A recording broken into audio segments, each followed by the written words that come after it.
Well, let's talk about the Navy service people, troops, sailors.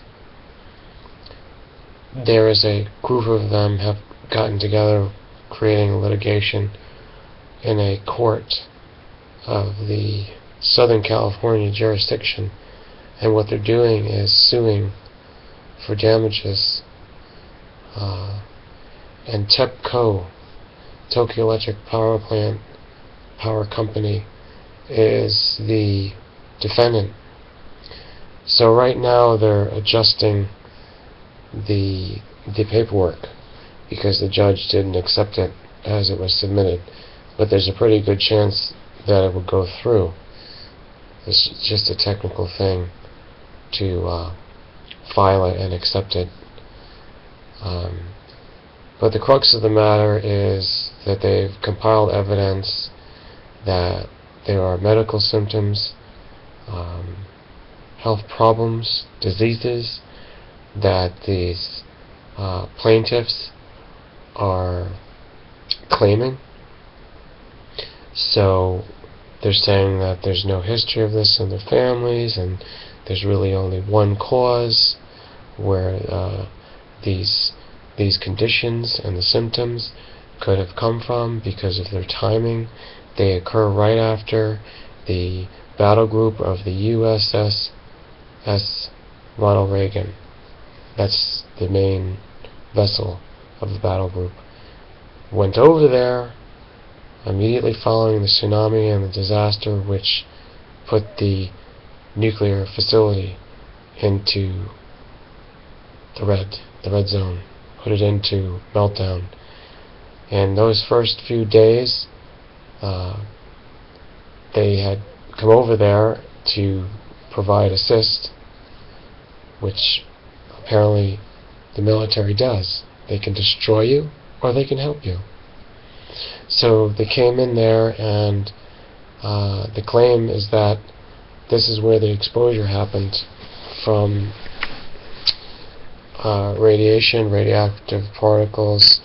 There was a fire at that time, and so looks like a plausible scenario.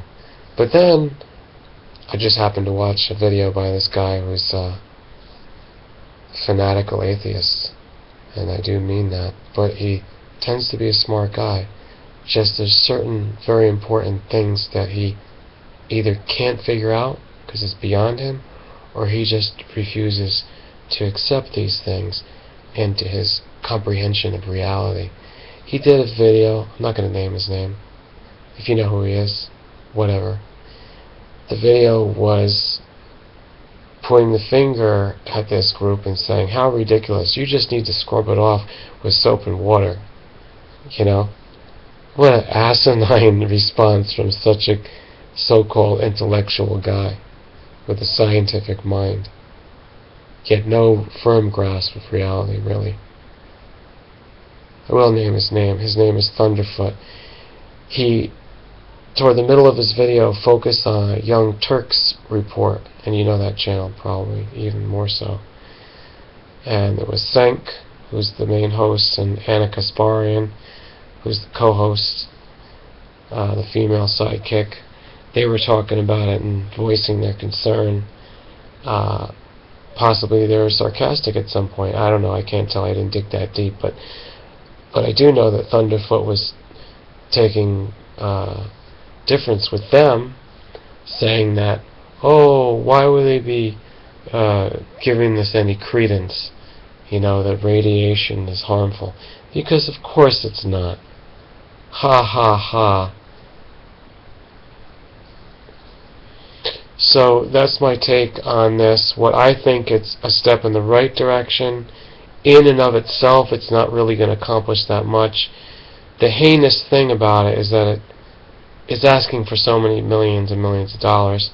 But, hey, the bad thing is that if they get that money away from Japan, isn't that money that they need? Or, wait a second, doesn't Japan and TEPCO have all the money, but they're not willing to spend it? I say, well, tell you what, I'll leave this for the next video, what I think the solution is, the next big step that should be taken to solve the crisis. Thanks for listening. If you want to comment, you have some ideas on it, feel free.